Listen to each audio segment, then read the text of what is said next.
بسم اللہ الرحمن الرحیم۔ فرات سے نکلنے والے سونے کی حقیقت کھل کر سامنے آ گئی۔ دریائے فرات کا خشک ہونا بھی قیامت کی نشانیوں میں سے ایک اہم نشانی کی جانب اشارہ ہے۔ اسی دریا کے خشک ہونے کے بعد دنیا کی آخری جنگ ہرمادون یا آرماگڈن جنگ کا آغاز ہوگا، جسے قیامت کی باقی نشانیوں کی طرح اس نشانی کے بارے میں بھی حضرت محمد نے فرما دیا تھا۔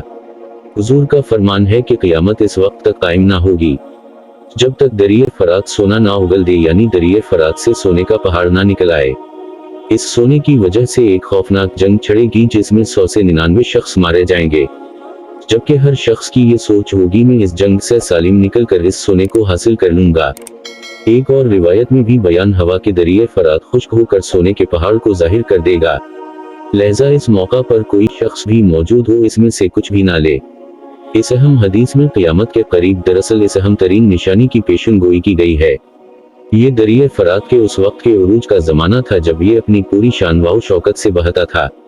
اس دریا کے بہاؤ کو دیکھتے ہوئے کسی بندے کے وہم گمان میں بھی نہیں تھا کہ یہ دریا یعنی دریائے فرات بھی کبھی خشک ہوگا، اور خشک ہونے کے بعد ایسے لوگوں کو ایک ایسی آزمائش میں ڈال دے گا جن کی دل میں مال و زر کی محبت ہوگی۔ اس آزمائش میں پڑنے والے وہ لوگ ہوں گے جو دنیاوی دولت کے پجاری ہو گئے، جبکہ ان میں ایک گروہ ایسا بھی ہوگا جو رسول اللہ کی حدیث کے مطابق اس آزمائش سے دور رہیں گے۔ یہ آزمائش ان دو گروہوں میں فرق کو واضح کرنے والی ہوگی۔ فرات یعنی صاف پانی اس دریا کی شروعات ترکی سے ہوتی ہوئی شام عراق گلف سے جا ملتا ہے۔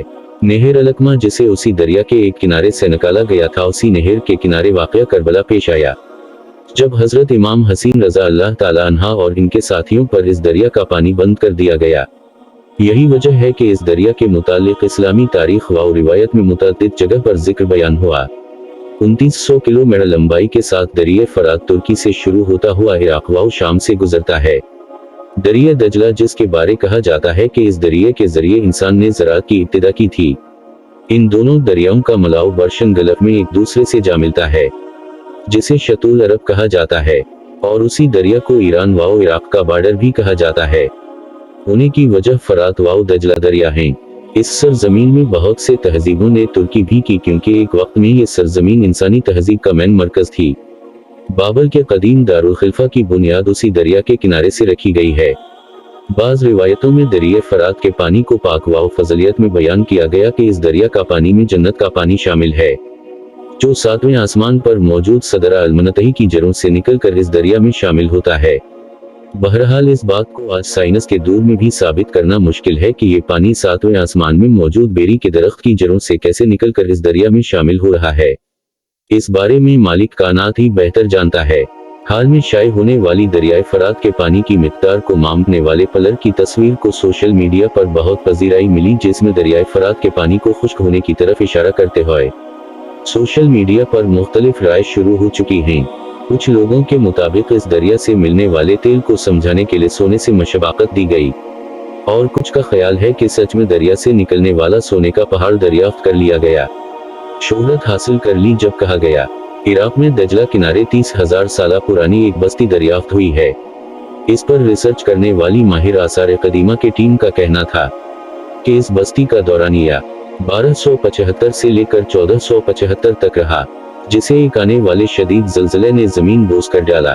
دنیا کا سب سے پہلا اور قدیم شہر جسے میسوپوٹیمی بھی کہا جاتا ہے، یہ بابل کا قدیم شہر تھا جو اب کھنڈرات میں تبدیل ہو چکا ہے۔ 2 لاکھ سے زیادہ آبادی رکھنے والا یہ شہر بغداد سے 100 کلومیٹر کی دوری پر دریائے فرات کے کنارے آباد ہونے والا یہ انسانی تاریخ کا پہلا شہر تھا۔ اس شہر کا تذکرہ 4000 سال قبل مسیحی کی تحریروں میں بھی کیا گیا۔ دنیا میں جب پہلے قتل کا واقعہ یعنی حابیل و قابیل کا پیش آیا، اس وقت تورات کے مطابق حضرت آدم علیہ السلام بابل عراق کے علاقوں میں ہی رہتے تھے۔ حابیل کو قتل کرنے کے بعد قابیل اپنے اہل و عیال کے ساتھ بابل کے پہاڑوں میں جا چھپا، جس سے اس جگہ کا نام بابل پڑا، اور بابل کے معنی ہیں جدائی۔ حضرت ادریس علیہ السلام کے دور نبوت میں قابیل کے اولادوں نے بہت فساد برپا کر رکھا تھا، اور قابیل کی اولادوں نے پہاڑ سے نیچے اتر کر بھی فساد برپا کرنا شروع کر دیا۔ ان فسادی لوگوں کے ساتھ اس شر نے اپنے ساتھ ان نیک لوگوں کو بھی شامل کر لیا